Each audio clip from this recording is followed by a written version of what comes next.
सभा में मंचासीन अतिथिगण, सामने विराजमान पितातुल्य बुजुर्गों, नौजवान भाइयों, मातृशक्ति, प्यारे बच्चों, आज इस चुनावी सभा में मैं आपसे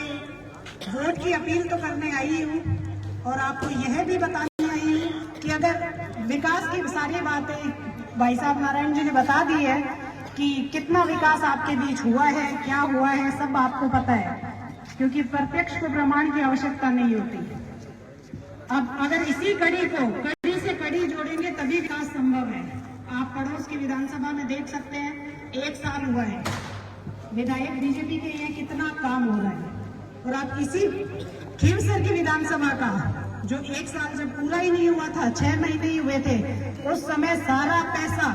1 साल का सारा पैसा एक ही दिन में निकाल दिया गया था। लेकिन ये बीजेपी की सरकार है जिसने वो पैसा आज भी रोक रखा है। 1 साल पूरा होने वाला है। आज विधायक चुन के जाएगा, आपकी अगर कृपा रहेगी तो शायद नहीं जाऊंगी, तो वो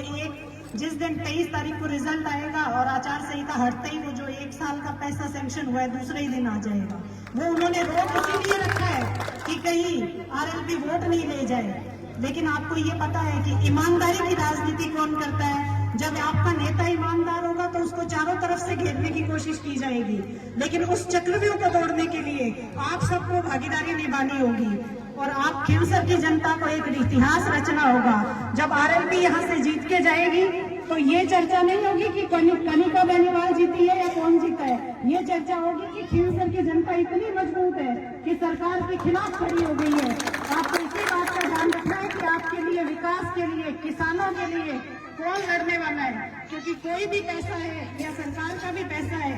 लगता हर विधानसभा में है, लेकिन सरकार का पैसा कहाँ से और कितना,